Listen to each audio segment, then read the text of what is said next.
Assalamualaikum warahmatullahi wabarakatuh. Anak-anakku, selamat pagi. Kita bertemu dalam pembelajaran Al-Quran Hadis. Kali ini kita belajar tentang surat Al-Alaq.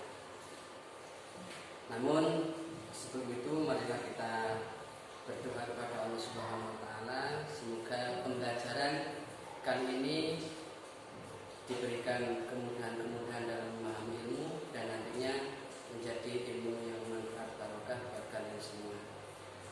Maka dari itu marilah kita berdoa kepada Allah Subhanahu wa taala. A'udzu billahi minasy syaithanir rajim. Bismillahirrahmanirrahim.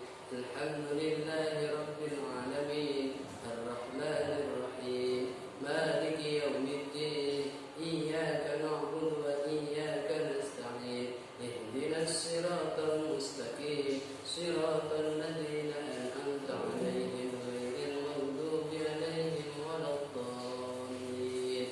Bismillahirrahmanirrahim. Raditu billahi rabban wa bil islami dinan wa bi Muhammadin nabiyyan wa rasulan. Rabbi zidni ilma warzuqni fahma bi rahmatika ya arhamar rahimin.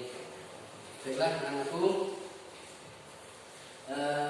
tujuan dari pembelajaran kali ini yang pertama, kalian diharapkan mampu membaca surat Al-Alaq dengan benar, dengan fasih, mampu melafalkan surat Al-Alaq. Kemudian yang ketiga, kalian mampu menerjemahkan surat Al-Alaq. 4.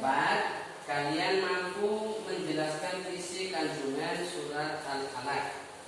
Yang kelima, menghafal, mampu menulis. Dan yang terakhir, kalian mampu menyimpulkan isi kandungan yang ada di dalam surat Al-Alaq. Maka dari itu, marilah kita ikuti pembelajaran surat Al-Alaq pada pembelajaran kali ini. Yang pertama, membaca surat Al-Alaq.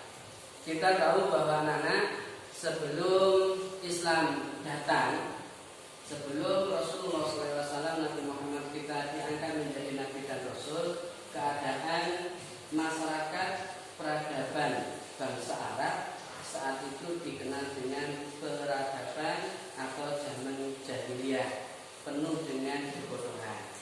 Maka dari itu, dengan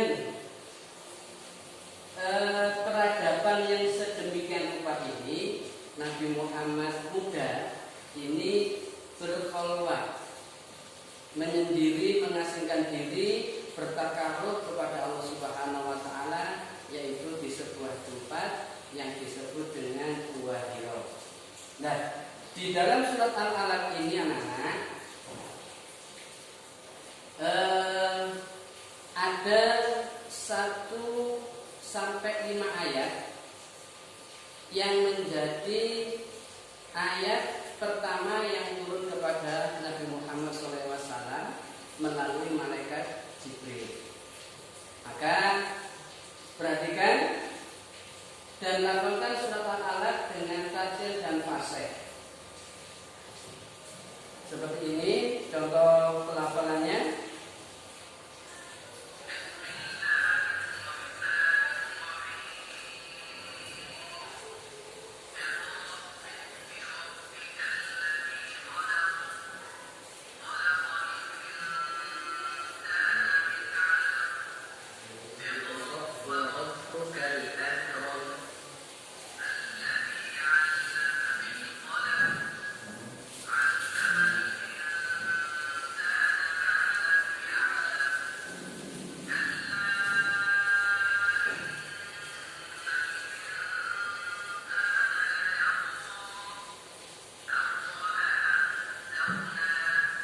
Seterusnya seperti itu.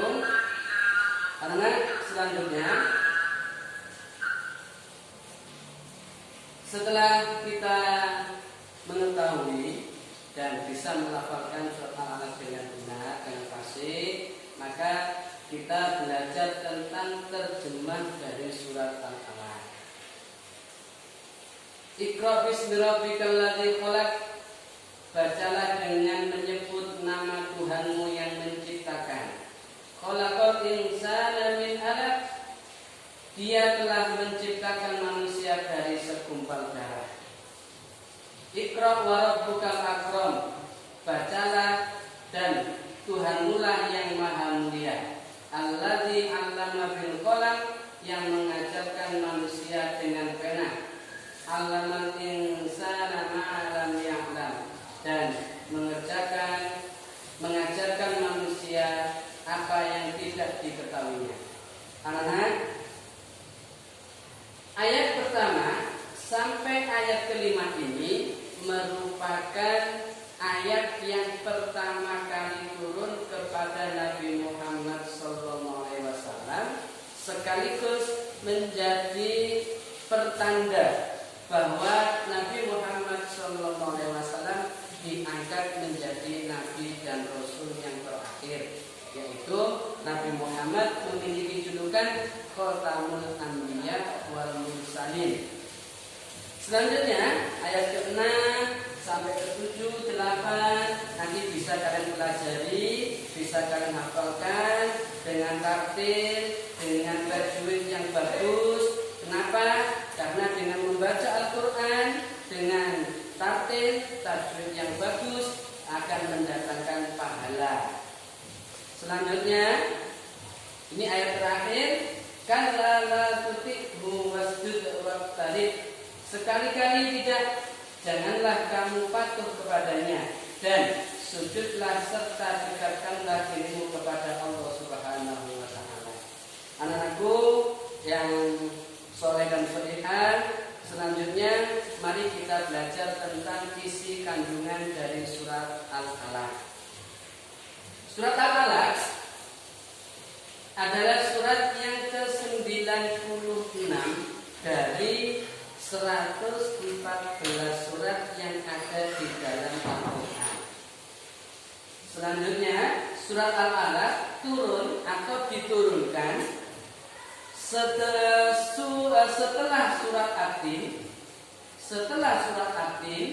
dan sebelum surat Al-Qadar, yang di dalamnya terdapat wahyu pertama. Yang dimaksud wahyu pertama adalah ayat 1 sampai 5. Berikutnya, surat Al-Alaq turun bertepatan dengan malam 17 Ramadan. Nah, malam 17 Ramadan ini kita kenal dengan peringatan nuzulul Quran, yaitu turunnya Al-Quran. Maka dari itu setiap tanggal 17 Ramadan, mungkin di masjid kalian, di musola, di tempat tinggal kalian, ada peringatan yang dinamakan nuzulul Quran. Ini adalah mengingat sejarah Rasulullah SAW menerima wahyu pertama, yaitu surat Al-Alaq ayat 1 sampai 5. Berikutnya anak-anak, dinamakan Al-Alaq karena diambil ayat yang kedua. Ya, artinya yaitu lafaz Al-Alaq artinya adalah segumpal darah. Ya, segumpal darah. Berikutnya, Al-Quranul Karim yang diturunkan kepada Nabi Muhammad SAW pada malam 17 Ramadan tahun 40 Miladiyah.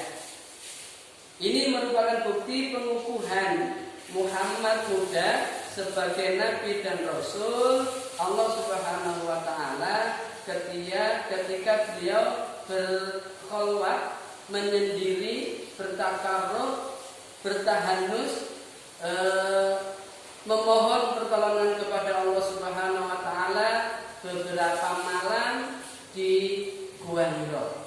Maka bertepatan dengan tanggal 17 Ramadan, Allah menurunkan surat Al-Alaq ayat 1 sampai ayat 5 sekaligus menjadi bukti bahwa Rasulullah SAW menjadi nabi dan rasul yang terakhir. Selanjutnya, anak-anakku yang soleh dan solihah, juga masih tentang isi kandungan surat Al-Alaq. Yang pertama, ayat 1 sampai 5 yang tadi disebutkan Pak Bar adalah merupakan ayat yang pertama kali turun kepada Nabi Muhammad. Ini menggambarkan dan memberi motivasi kepada kita bagaimana supaya kita mempelajari ilmu pengetahuan. Ilmu pengetahuan yang bersifat umum ataupun ilmu pengetahuan yang bersifat agama. Dan kedua ilmu itu harus kita cari, harus kita menelaah. Supaya apa? Supaya kehidupan kalian baik di dunia dan di akhirat ini mendapatkan kemuliaan-kemuliaan dari Allah Subhanahu wa taala. Maka dengan sejalan perkembangan zaman yang sedemikian rupa ini, teknologi yang begitu pesat perkembangannya, maka kalian sebagai anak yang soleh dan solihah harus ikut perkembangan. Artinya, jangan sampai perkembangan teknologi yang begitu pesat kalian tidak mau mengikuti, ya. Tetap kalian bersemangat mengikuti, tapi harus diimbangi dengan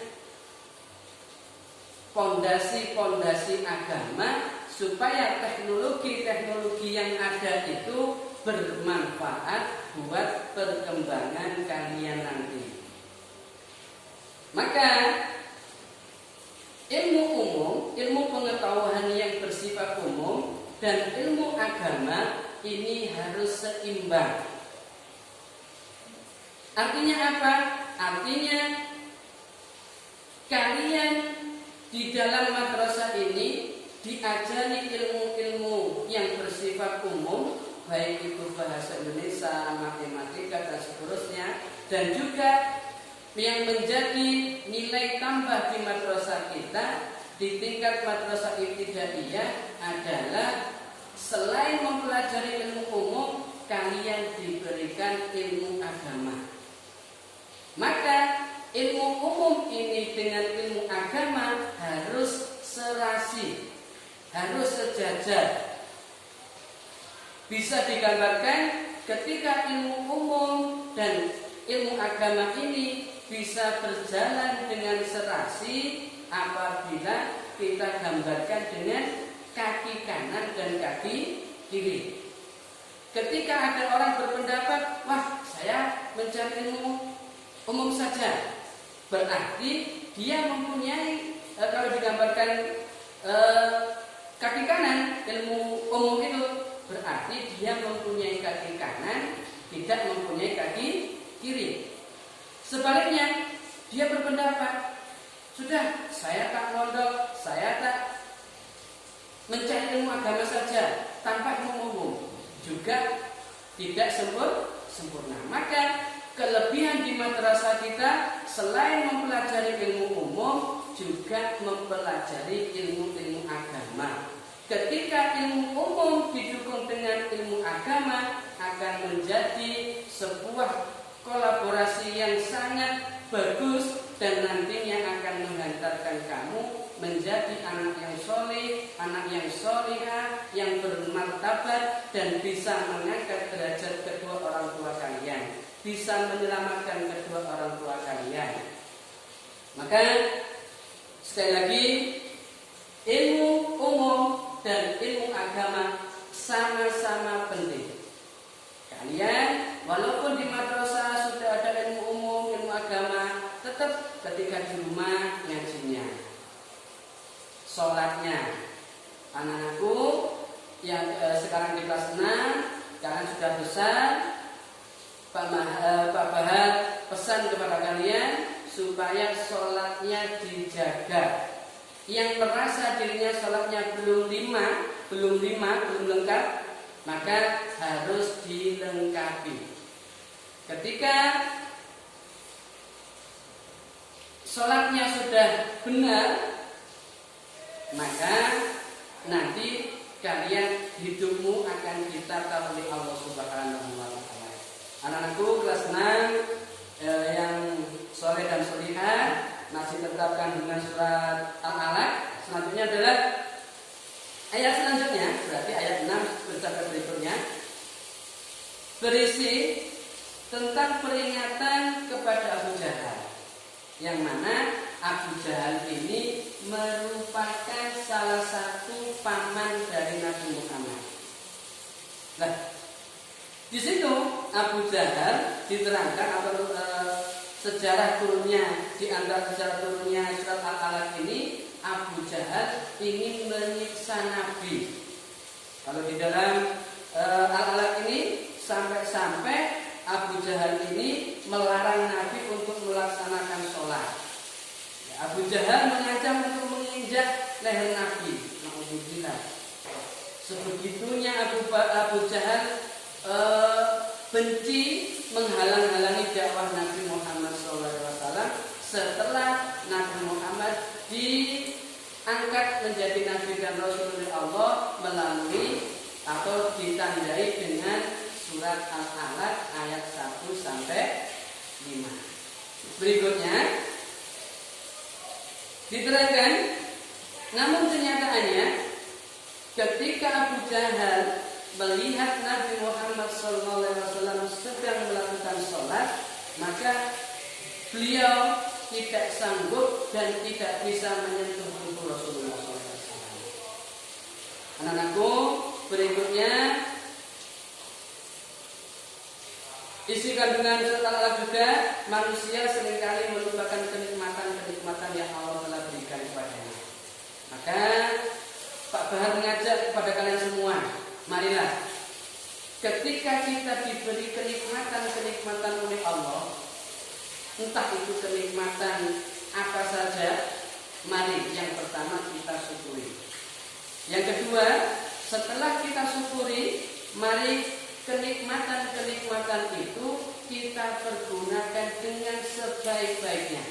Contoh, untuk saling tolong-menolong kepada temannya, kepada saudaranya. Ini adalah bentuk rasa syukur kepada Allah Subhanahu wa Ta'ala. Karena di dalam ayat yang lain, di dalam Al-Quran Allah menerangkan, la in syakartum la azidannakum wa la in kafartum inna adzabi lasyadid. Ketika kenikmatan yang Allah berikan kepada kita, maka kenikmatan itu akan ditambah oleh Allah Subhanahu wa Ta'ala. Anakku, ayat yang terakhir berisi larangan untuk mengikuti perilaku orang-orang yang jahat, yang tadi dicontohkan, digambarkan melalui paman Nabi yang bernama siapa? Abu Jahal. Ya, kita perbuatan-perbuatan yang tidak baik, perbuatan-perbuatan yang menjurus kepada kemaksiatan, marilah kita berusaha untuk menghindari. Sebaliknya, di dalam ayat terakhir ini juga kita diperintahkan untuk selalu mendekatkan diri kepada Allah Subhanahu wa Ta'ala. Dimanapun kita berada, mari kita selalu ingat kepada Allah Subhanahu wa Ta'ala. Di kapanpun, dalam keadaan apapun kita berada, mari perintah-perintah Allah kita laksanakan dengan sebaik-baiknya. Insya Allah dengan demikian kalian akan menjadi putra-putri yang soleh dan solihah, dan nantinya akan selamat di dunia dan selamat di akhirat. Sukses di dunia dan sukses di akhirat. Kenapa? Karena didukung dengan ilmu pengetahuan umum dan ilmu agama yang mumpuni. Anak-anakku, mungkin itu yang bisa Bapak sampaikan materi kali ini, surat Al-Alaq, dengan iringan doa. Semoga menjadi tambahan ilmu buat kita, buat kalian, ilmu yang manfaat barokah. Ketika ilmu manfaat barokah ini bisa kalian raih, insya Allah kalian akan menjadi generasi-generasi penerus bangsa yang berakhlakul karimah, penerus generasi bangsa yang selalu bertakwa kepada Allah dan mensyukuri nikmat-nikmat yang diberikan Allah Subhanahu wa taala. Demikian saya akhiri. Assalamualaikum warahmatullahi wabarakatuh.